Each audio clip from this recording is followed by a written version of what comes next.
Hello नमस्कार दोस्तों। Free digital या स्टडी में आपका स्वागत है। आप पढ़ रहे हैं कक्षा 12वीं एनसीईआरटी गणित, जिसमें आप अध्याय 2 प्रतिलोम त्रिकोणमितीय फलन पर आधारित विविध प्रश्नावली का 5वां क्वेश्चन देखते हैं। तो देखिए, कहा गया है सिद्ध कीजिए कि cos inverse 4/5 plus cos inverse 12/13 इन दोनों का योगफल कॉस इनवर्स 33/65 के बराबर होता है। तो हम कैसे सिद्ध करेंगे? सबसे पहले एलएचएस लेंगे और आरएचएस के बराबर सिद्ध करेंगे। तो देखिए, हमने एलएचएस साइड ले ली। अब ध्यान देना, यहाँ पे हमें कॉस में कॉस को जोड़ने का तो फार्मूला पता ही नहीं है, हमें तो केवल टेन को जोड़ने का फार्मूला पता है। तो यहाँ पे क्यों ना हम इसे 10 में चेंज कर लें, और इससे भी हम यदि 10 में चेंज कर लेते हैं तो दोनों का जोड़ना फिर जो है हमसे बन जाएगा। तो देखिए, यहाँ पे कैसे आप चेंज करेंगे। देखिए, कॉस इनवर्स 4/5 को आप 10 में चेंज करना चाहते हैं। देखिए, यदि हम बात करें कॉस की, तो कॉस आधार बटे कर्ण मतलब 4/5, आधार हो जाएगा 4, कर्ण हो जाएगा 5। पाइथागोरस प्रमेय लगाएंगे तो लंब का मान आपको 3 मिलेगा। अब देखिए, 10 में हम चेंज कर रहे हैं और 10 होता है लंब बटे आधार, मतलब हो जाएगा 3/4। तो यहाँ जो कॉस इनवर्स 4/5 है, यदि 10 में बदला जाएगा तो कितना आएगा? 10 3/4 आएगा। उसी प्रकार से अब हम क्या करेंगे, कॉस इनवर्स 12/13 को भी तो 10 में हमें चेंज करना पड़ेगा। तो देखिए, 10 में इसे कैसे चेंज करते हैं। तो यहाँ पे देखिए 12/13 की यदि हम बात करें तो आधार बटे कर्ण, फिर हमें पता है आधार 12 है, कर्ण 13 है। पाइथागोरस प्रमेय लगाएंगे, लंब का मान निकालेंगे, 5 आएगा। अब देखिए, हम 10 में चेंज कर रहे हो, 10 होता है लंब बटे आधार मतलब 5/12 हो जाएगा। तो यहाँ पे हमने लिखा फिर 10 जो है 5/12। तो देखिए, आप पीछे लिख भी सकते हैं कि कॉस इनवर्स 4/5 बराबर होता है 10 इनवर्स 3/4 के, और यहाँ पे दूसरा जो है कॉस इनवर्स 12/13 बराबर होता है 10 इनवर्स 5/12 की। अब देखिए, यहाँ पे अब हम कह सकते हैं 10 inverse x plus 10 inverse y वाला जो फार्मूला बन जाएगा। तो चूंकि हमने पढ़ा है कि 10 इनवर्स x और 10 इनवर्स y दोनों को यदि हम जोड़ते हैं तो फार्मूला क्या होता है? 10 inverse x plus y/1 minus xy। यह फार्मूला अब हम यहाँ पे यदि लगाते हैं तो यह हो जाएगा x, यह हो जाएगा y। तो फार्मूला यदि आप लगाएंगे तो 10 इनवर्स x प्लस y आएगा और बटे 1 माइनस x इंटू y आएगा। अब देखिए, यहाँ पे यदि हम देखें तो 4 और 12 है, यदि हम देखें तो 4 और 12 बटे में है, इनको हमें हटाना है। तो 4 यहाँ पे अंश और हर के प्रत्येक स्टेप में हम 4 गुणित 12 से गुणा करेंगे। तो देखिए, 3/4 में यदि हम 4 गुणित 12 से गुणा करते हैं तो 4 से 4 यहाँ कट जाएगा, 12 36 आएगा। तो यहाँ 10 इनवर्स यहाँ आया 36 प्लस। अब देखिए, 5/12 में भी हमें करना होगा 4 गुणित 12 से गुणा, तो 12 से 12 काट देना, तो यहाँ 4 पंचे 20 आ जाएगा। और देखिए, यहाँ 1 में भी हमें 4 गुणित 12 से गुणा करना होगा। तो 1 में यदि 4 गुणित 12 से तो कोई संख्या नहीं घट पाएगी, 12 चौकी 48 यहाँ पे प्राप्त होगा, माइनस। अब देखिए, इस संख्या में भी आप गुणा करेंगे, 3/4 गुणित 5/12 जो संख्या है इसमें भी हम 4 गुणित 12 से गुणा करेंगे, 4 से 4, 12 से 12 यहाँ पे कट जाएगा और 5 3 15 बचेगा। तो यहाँ पे हमने लिखा फिर 15। और आगे यदि आप सॉल्व कर देते हैं तो देखिए, यहाँ पे आ जाएगा 10 इनवर्स, यहाँ टोटल करेंगे तो कितना आएगा? 56 आएगा। और नीचे ही यदि हम देखें तो 48 में से 15 घटाएंगे तो कितना आएगा? 33 आएगा। अब देखिए, अभी आपके पास 10 इनवर्स आया है, लेकिन हमें तो चाहिए कॉस में, मतलब इसे 10 को हम कॉस में चेंज करेंगे। तो कॉस इनवर्स, अब देखिए यहाँ पे कॉस में आप कैसे चेंज करते हैं। तो देखिए, यहाँ पे आपके पास है 10 इनवर्स 56/33 है, और यहाँ पे देखिए यदि इसे कॉस में चेंज करना है तो यहाँ पे चित्र बनाएंगे समकोण त्रिभुज का। 10 है लंब बटे आधार, और लंब बटे आधार मतलब यहाँ पे 56 और बटे कितना है? 33 है, मतलब 56 लंब हो गया, आधार हो गया 33। अब आप पाइथागोरस प्रमेय यदि लगाते हैं तो कर्ण का मान आएगा यहाँ पे 65। तो इस वजह से हम कॉस का मतलब आधार बटे कर्ण मतलब 33/65 के रूप में लिख सकते हैं। तो यहाँ पे कॉस इनवर्स 33/65 आप बिल्कुल लिख सकते हैं। पीछे आप कारण जरूर बताएंगे। टेन इनवर्स 56/33 को यदि आप कॉस में बदलते हैं तो इतना प्राप्त होता है। यह आपस में बराबर भी होते हैं, इस वजह से इसके स्थान पे हम कॉस 33/65 लिख सकते हैं और ऐसा लिखने पे आपको RHS प्राप्त हो जाता है। तो देखिए हम LHS लेके चले और RHS प्राप्त हो गया है और बिल्कुल हमें यही सिद्ध करना था, तो इस प्रकार हमारा सवाल सिद्ध हो जाता है। देखिए अगला छठवां सवाल भी है, सिद्ध कीजिए कि कॉस इनवर्स 12/13 साइन इनवर्स 3/5 इन दोनों का योगफल साइन इनवर्स 56/65 हमें सिद्ध करना है। तो हम LHS लेंगे। तो देखिए LHS तो हमने ले ली, अब कॉस और साइन को जोड़ने का तो हमें कोई फार्मूला ही नहीं पता है। तो हम क्या करेंगे, इस कॉस को टेन में चेंज करेंगे और यहाँ पे इस साइन को भी हम जो है टेन में चेंज करेंगे। तो दोनों जगह हम जो है टेन में बना लेंगे, फिर टेन वाला आपको फार्मूला पता है। तो देखिए यहाँ पे कैसे चेंज करना है, अभी अभी हमने आपको बताया था कि यहाँ पे कॉस को हम 10 में चेंज करने वाले हैं। तो देखिए कैसे करेंगे, सबसे पहले एक चित्र आप बनाएं। तो देखिए कॉस आधार बटे कर्ण होता है, 12/13 है, तो आधार 12 हो गया, कर्ण 13 हो गया। अब आपके पास लंब का मान पाइथागोरस प्रमेय से 5 निकल के आ जाएगा। देखिए अब 10 में चेंज कर रहे हैं तो 10 तो होता है लंब बटे आधार, मतलब 5/12 बन जाएगा। तो यहाँ पे हमने फिर लिखा इसे 5/12। अब देखिए यहाँ पे साइन को भी हम चेंज करेंगे 10 में, तो साइन इनवर्स 3/5 इसे 10 में कैसे चेंज करेंगे। तो देखिए यहाँ पे भी एक चित्र बनाएं, यहाँ लंब बटे कर्ण होता है साइन, तो 3/5 हो गया। पाइथागोरस प्रमेय जब आप लगाएंगे तो आधार का मान कितना मिल जाएगा, 4। अब हम 10 में चेंज कर रहे हैं, 10 तो लंब बटे आधार होता है, मतलब 3/4। तो यहाँ पे जो है दोनों जगह 10 में चेंजिंग कर लेते हैं और आप पीछे कारण लिख सकते हैं, चूंकि इसके बराबर यह होता है और इसके बराबर यह होता है। तो देखिए हमने पीछे कारण लिख दिया।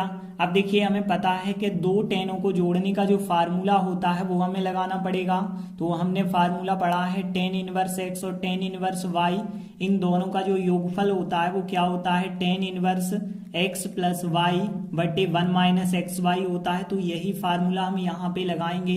तो देखिए tan इनवर्स यह हो जाएगा x, यह हो जाएगा y, तो यहाँ पे आएगा x प्लस y आएगा और बटे 1 - x इंटू वाई आ जाएगा। तो इस प्रकार से प्राप्त होगा।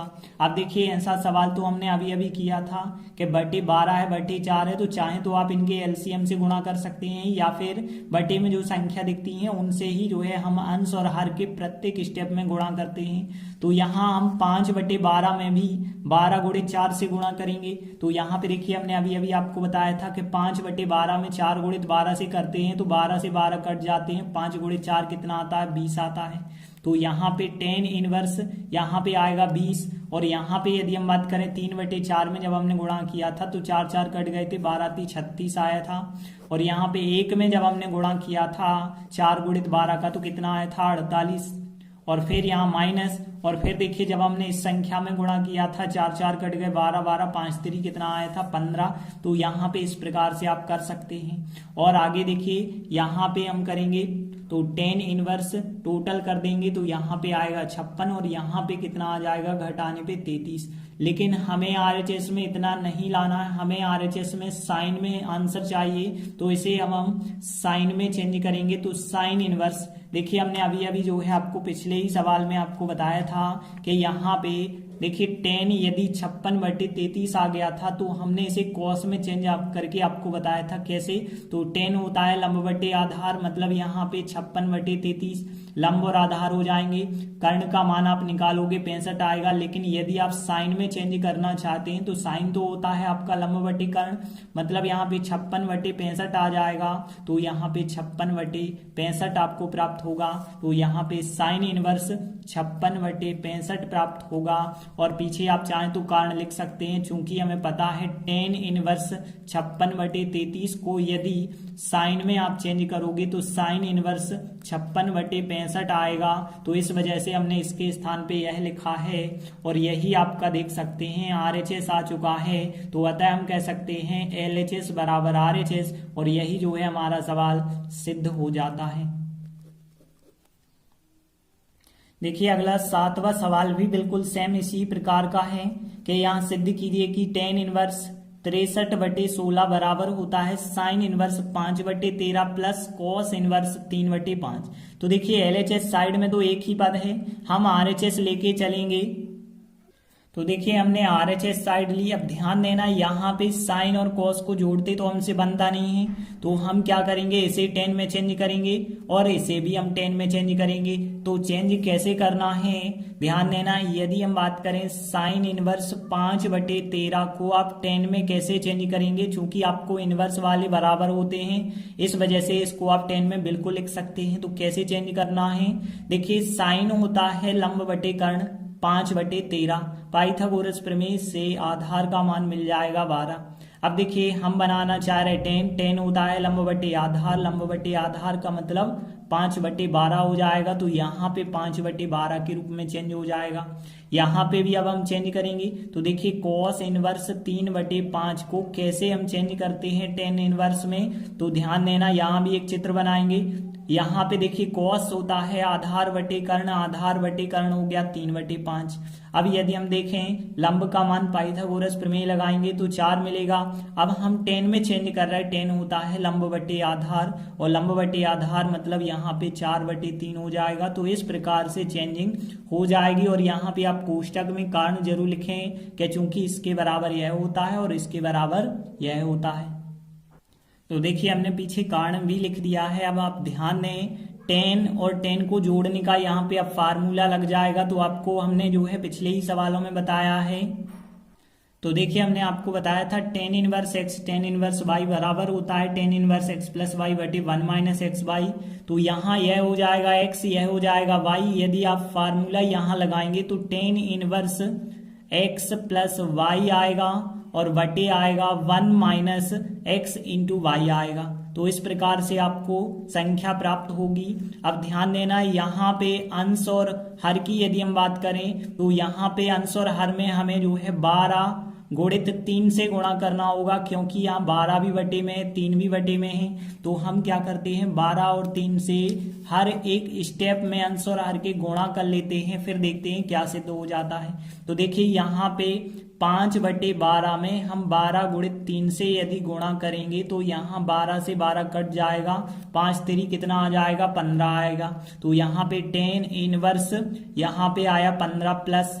अब देखिए यहाँ पे यदि 4/3 में आप 12 गुणित 3 से करेंगे तो 3 से 3 कट जाएगा, 12 चौके 48 आएगा। तो यहाँ 48 हमने लिखा। अब देखिए एक में भी तो आपको गुणा करना होगा। तो एक में यदि आप गुणा करेंगे तो देखिए एक में हम कितने का गुणा कर रहे हैं 12 गुणित 3 का कर रहे हैं। तो 12 3 36 आएगा, क्योंकि बटे में तो कुछ है ही नहीं कटने के लिए। तो यहाँ 36 माइनस अब इस संख्या में भी यदि आप गुणा करेंगे तो देखिए यहाँ पे 5/12 गुणित 4/3 में यदि 12 गुणित 3 से करेंगे तो 3 से 3 12 से 12 कट जाएगा, 4 पंचे 20 आएगा। तो यहाँ पे इस प्रकार की संख्या आपको प्राप्त हो जाएगी। और आगे यदि आप सॉल्व करेंगे तो tan इनवर्स यहाँ पे 15 और 48 टोटल करेंगे 63, यहाँ पे घटाएंगे तो 16 प्राप्त होगा और बिल्कुल आपके LHS के बराबर आ चुका है। तो देखिए हमने यहाँ पे RHS साइड लेकर के चले और LHS के बराबर सिद्ध कर दिया और यही हमारा सवाल जो है सिद्ध हो जाता है। देखिए अगला 8वां सवाल है, यह भी जो है सिद्ध करने के लिए कहा गया है tan inverse 1/5 tan inverse 1/7 plus tan inverse 1/3 plus tan inverse 1/8, इन चारों का योगफल π/4 के बराबर होगा। तो देखिए हम LHS लेकर के चलेंगे और RHS के बराबर दर्शाएंगे। तो देखिए हमने LHS साइड ले ली। अब देखिए आपके पास 4 tan हैं और आपके पास फार्मूला तो केवल 2 tan का है, 4 tan एक साथ तो जोड़ नहीं सकते। तो पहले हम इस और इस tan को जोड़ेंगे प्लस फिर बाद में जो है हम इन और इन tan को जोड़ेंगे, मतलब एक साथ 2 को जोड़ के चलेंगे। tan इनवर्स 1/5 और 1/7 को जोड़ेंगे पहले, फिर प्लस लगाएंगे और इन दोनों को जोड़ेंगे। तो देखिए इनको कैसे जोड़ते हैं। tan इनवर्स को यदि जोड़ने का फार्मूला देखें तो ये बहुत बार आप लगा चुके हैं, tan inverse x plus y बटे 1 माइनस एक्स वाई, यह फार्मूला ही आपको यहाँ पे लगाना पड़ेगा। तो देखिए यहाँ पे आएगा tan इनवर्स x और यह हो गया y, मतलब इन दोनों को जोड़ेंगे और इन दोनों को जोड़ेंगे। तो देखिए x हो गया y हो गया, तो यहाँ पे आएगा x प्लस y और बटे 1 माइनस x इंटू वाई, इसी प्रकार से आएगा ना। यहाँ पे भी यदि हम बात करें प्लस, यहाँ इन दोनों टेनों को जोड़ेंगे तो टेन इनवर्स आएगा। और देखिए यहाँ x होगा, यहाँ यह y होगा, तो x प्लस वाई और बटे 1 माइनस एक्स इंटू वाई होगा। तो इस प्रकार से आपने यहाँ दो टेनों को जोड़ने का फार्मूला लगाया, फिर प्लस यहाँ भी दोनों टेनों को जोड़ने का फार्मूला लगाया। अब ध्यान देना, यहाँ पे पूरा आप सॉल्व करेंगे तो क्या आएगा, यहाँ पे बटे में 5 है और 7 है, मतलब 5 गुणे 7 से गुणा करना होगा। तो देखिए 1/5 में हम 5 गुणे 7 से गुणा करेंगे, फिर 1/7 में हम गुणा करेंगे 5 गुणे 7 से, फिर हम 1 में गुणा करेंगे, 1 में गुणा करेंगे 5 गुणे 7 से, फिर जो है हमें इस संख्या में भी गुणा करेंगे 1/5 गुणित 1/7, इसमें भी हम 5-7 से गुणा करेंगे। तो देखिए जब 1/5 में इससे गुणा होगा तो 5 से 5 कट जाएगा, केवल आएगा यहाँ पे 7, और फिर प्लस का चिन्ह 1/7 में जब आप करेंगे 7 कट जाएगा तो यहाँ पे आएगा 5, और नीचे यदि हम देखें 1 में गुणा करेंगे 5-7 का तो 35 आएगा, फिर माइनस चिन्ह, इसमें यदि आप गुणा करते हैं तो 5 से 5 कट जाएगा, 7 से 7 कट जाएगा, केवल 1 गुणित 1 मतलब 1 यहाँ पे बचा रहेगा। यहाँ पे भी यदि हम बात करें तो टेन इनवर्स, देखिए अब यहाँ पे भी आपको गुणा करना होगा, 3 और 8 है बटे में, तो 3 और 8 का गुणा करेंगे तो देखिए यहाँ पे क्या मिलेगा, 1/3 में हम 3 गुणित 8 का गुणा करेंगे तो 3 से 3 कट जाएगा, केवल आएगा यहाँ पे 8, प्लस अब देखिए 1/8 में आप 3 गुणित 8 से गुणा करेंगे तो 8 कट जाएगा, आएगा यहाँ पे 3, और यहाँ पे देखिए 1 में यदि आप जो है 3 गुणित 8 से गुणा करेंगे तो 8 3 24 आएगा यहाँ पे, माइनस इस संख्या में यदि आप देखें 1/3 गुणित 1/8 में यदि आप 3 गुणित 8 से गुणा करते हैं तो 8 से 8, 3 से 3 कट जाएगा, 1 गुणित 1 मतलब 1 प्राप्त होगा। और आगे यदि आप सवाल करें तो यहाँ पे देखिए टेन इनवर्स 7 और 5 यहाँ 12, यहाँ पे बचे होंगे 34, और यहाँ पे देखिए टेन इनवर्स यहाँ पे यदि हम देखें 8 3 11 और नीचे चल रहे हैं 23, तो देखिए यहाँ पे टेन इनवर्स 12/34 तो आपस में कटते हैं, तो आप चाहें तो इन्हें सरल भी कर सकते हैं, 2 से काट दें तो 2 6 12, 17 दूनी 34, और यहाँ पे यदि हम देखें तो यहाँ तो संख्या नहीं कट रही है, तो यही की यही संख्या लिखी। अब देखिए आपके पास ten inverse x plus ten inverse y का फार्मूला फिर दोबारा बन जाएगा। तो फिर आप यदि दोबारा लगाएंगे तो tan inverse x plus y होगा, तो यहाँ x प्लस वाई होगा और बटे 1 माइनस एक्स इंटू वाई, यह फार्मूला आपको लगाना पड़ेगा क्योंकि 2 टेन बन चुके हैं तो जोड़ने वाला ही तो फार्मूला लगाना होगा। अब आप ध्यान दें कि यहाँ पे आपको क्या प्राप्त होगा, टेन इनवर्स, अब ध्यान देना 17 और यहाँ पे जो है 23 है बटे में, तो 17 और 23 को आप जो है हटाने के लिए 17 गुणित 23 से हर एक स्टेप में हमें गुणा करना होगा। तो देखिए कैसे हम यहाँ पे गुणा करते हैं, तो देखिए 16/17 की यदि हम बात करें तो इसमें हम 17 गुणित 23 से गुणा करेंगे, तो यहाँ पे 17 से 17 तो कट जाएगा, 6 का 23 से गुणा करना होगा तो कितना आएगा, 138 आएगा, तो यहाँ पे 138 हमने लिखा, फिर प्लस चिन्ह। अब देखिए 11/23 की बात करें तो 11/23 में भी हमें 17 गुणित 23 से गुणा करना होगा, तो 23 से 23 कट जाएगा, 17 और 11 का यदि आप गुणा करेंगे तो कितना आएगा, 187 आएगा, तो यहाँ पे हमने लिखा फिर 187। और बटे की यदि हम बात करें तो देखिए 1 में ध्यान देना, 1 में यदि आप 17 और 23 से गुणा करते हैं तो यहाँ पे कोई भी संख्या नहीं कटेगी, तो कितना आएगा फिर 391 माइनस, यहाँ पे देखिए इस संख्या में यदि आप गुणा करेंगे तो 17 23 कट जाएंगे, 11 गुणित 6 कितना आ जाएगा, फिर 66 आ जाएगा। तो इस प्रकार से आपको संख्या प्राप्त होगी। और आगे यदि आप सवाल करते चलते हैं तो देखिए हमें क्या प्राप्त हो गया है, यहाँ पे यदि हम देखें तो टेन इनवर्स, देखिए यहाँ पे इन दोनों को जोड़ेंगे तो 325 और नीचे घटाएंगे तब भी 325 आएगा, मतलब ऊपर नीचे की संख्या समान हो चुकी है, तो टेन इनवर्स ऊपर नीचे की संख्या कट गई, 1 आ जाएगा। और 10 में 1 आपको पता है कितने का मान होता है, 45 का मान होता है, मतलब π/4 के बराबर होता है। तो इस प्रकार से π/4 ही हमारा RHS था। तो देखिए हमने LHS साइड लेके चले और RHS π/4 के बराबर ले आए, तो हम लिख सकते हैं कहता है LHS लेकर के हम चले थे और RHS इसके बराबर ले आते हैं और यही जो है हमारा सवाल सिद्ध हो जाता है। तो इस प्रकार से हमने 4 महत्वपूर्ण प्रश्न जो है कंप्लीट किए। आगे के वीडियो में हम आगे के क्वेश्चन करेंगे। तब तक के लिए धन्यवाद।